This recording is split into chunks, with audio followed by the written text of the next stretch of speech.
So when you live in the kingdom of God, peace is not something you chase. Peace is someone who came for you. And we don't have to go to this world looking for identity and purpose because we've already got all of those things in Christ Jesus. So in the kingdom of God, the wall is gone, the distance is closed, and the war is over. So let's talk about what that means for your life today.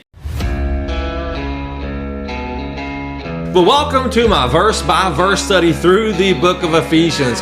Here on this channel, we just go verse by verse, chapter by chapter, book by book through the Bible because every word in the Bible matters. Well, today we find ourselves in Ephesians chapter 2, verses 13 and 14. And man, the Apostle Paul, under the inspiration of the Holy Spirit, he takes a shift from where we were far off. We were a distance from God because of our sins. And now in Christ Jesus, through the blood of Christ, we've been brought near. We've been brought to peace in Christ Jesus. So today, if you ever felt distance, if you feel like there's a struggle between you and your relationship with God or your relationship with anyone else, man, these verses are for you today. So let's dig in today to the verses. Okay, here's 13 and 14. Verse 13.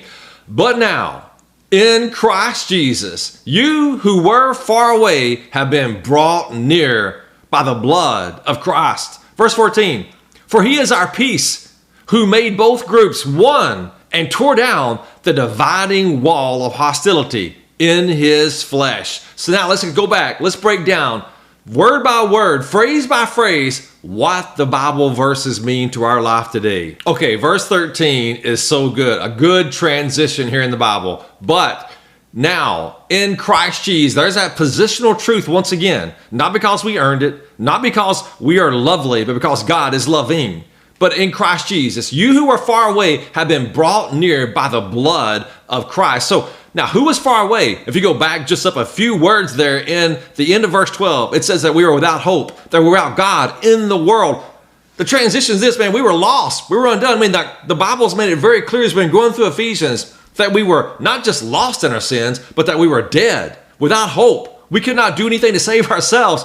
So God crossed this chasm that we couldn't even cross. A dead person can't reach towards God. God has to do all the work, so the work has been accomplished in the cross. So we have to understand this, that all of the gap was closed off by the work of Christ, not us. He came for us. Man, it reminds me of whenever I was a little boy, I used to love to eat candy. Man, we had a candy store downtown, and it's called Newman's Store. And when I got old enough to drive a bicycle, got my own bicycle, man, one day I struck off to go down to the candy store. And I went down there. Man, I went in there, and it was loaded with candy, and I bought all the candy with all the money that I had.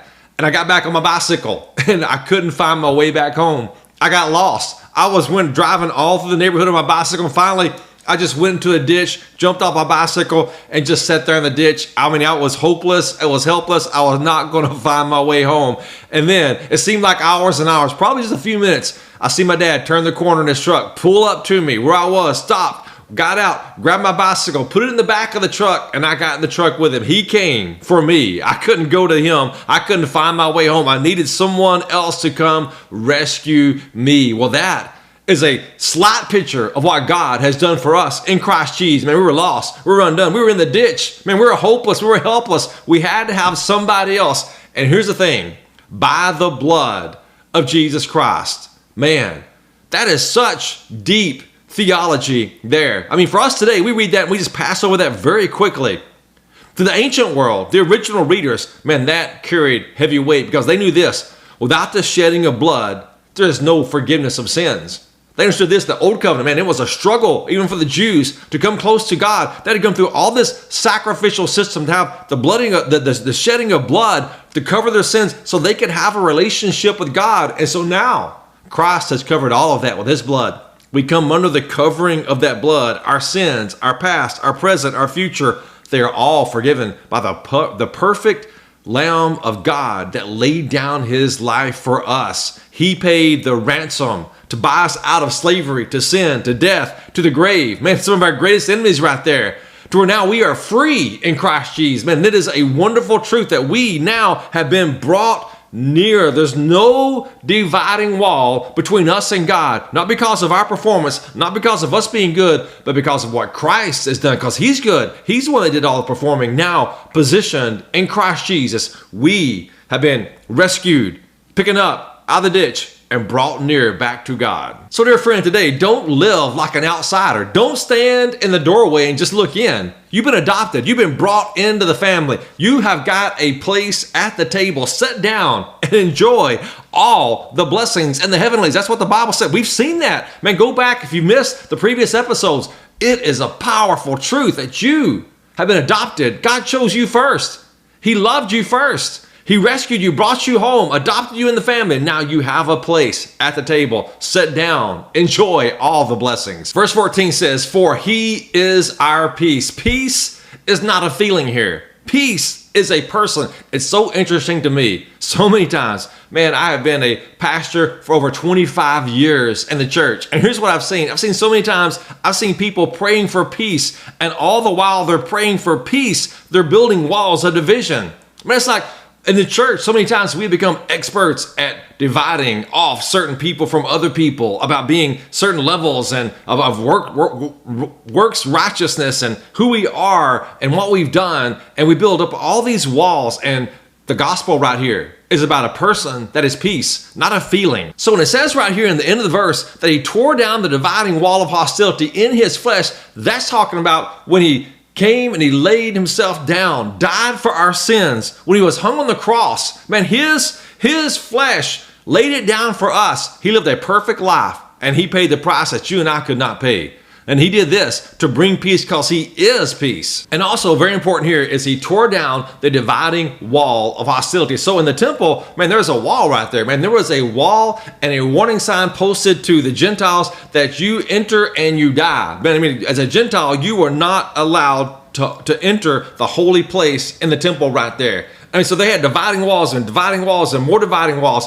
And Christ, when he died on the cross, he entered in the temple and he destroyed all those dividing walls. There's no longer Jew and Gentile. There's no longer male and female, slave and free. And we all are free in Christ Jesus. We've all been brought near through the blood sacrifice of Jesus Christ. And here's the tragedy, is that we're still building these walls that Jesus died to tear down. I mean, we build walls in our pride, in our politics, in our different denominations, and whatever, us versus them. We're all right about this, and everybody else is wrong doctrine about this. We're on the inside, everybody else is on the outside. Then we build these walls, and then we ask God to bless it, and then we get in our churches, and we sit there in our churches, and we feel this emptiness throughout the whole church, and we wonder, what's wrong? Why am I not feeling the fullness of the Holy Spirit? Why are we not experiencing the joy of the Lord in here? Well, we have to understand this. Anytime that we're going against the gospel and they're going to be doing things our way, a prideful way, things that we think are right,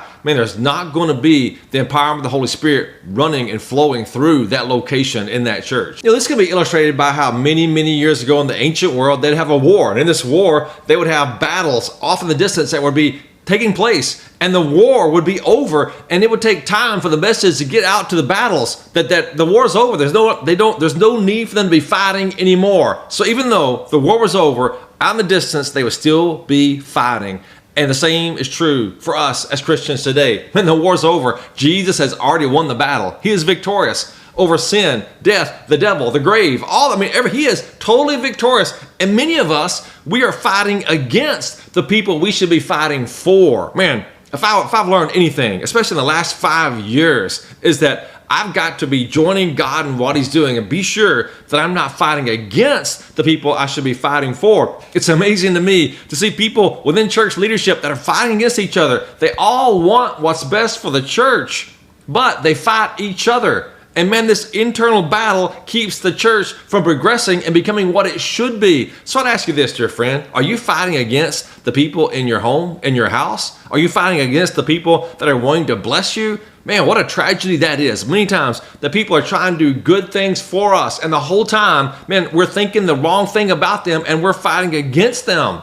And we should be fighting for them and with them and not against them. I've never seen a team of any kind, a sports team of any kind, that had internal fighting that was successful. But man, you get a team that's united and that's moving against their opponent. And man, you've got a powerful force right there. They're able as a team to rise above and do what in and of themselves they can never do alone.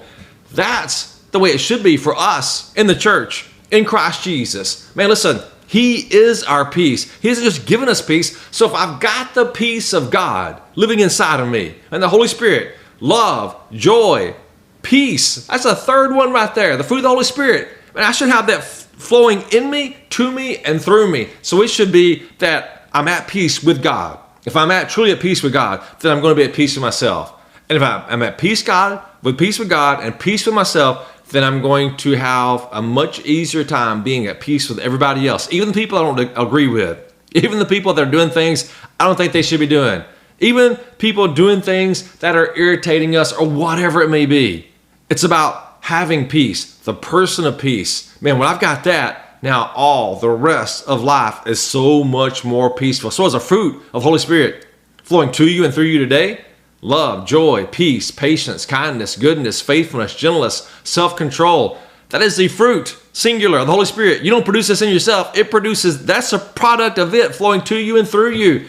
That is a kingdom principle today, dear friend. Hey, thank you for joining me today. If you found value in this, would you do me a favor? Hit the like button, type amen in the comments, subscribe to the channel, share this with someone else, whatever you can do, man. That would be a blessing and an encouragement to me today. Blessings over you.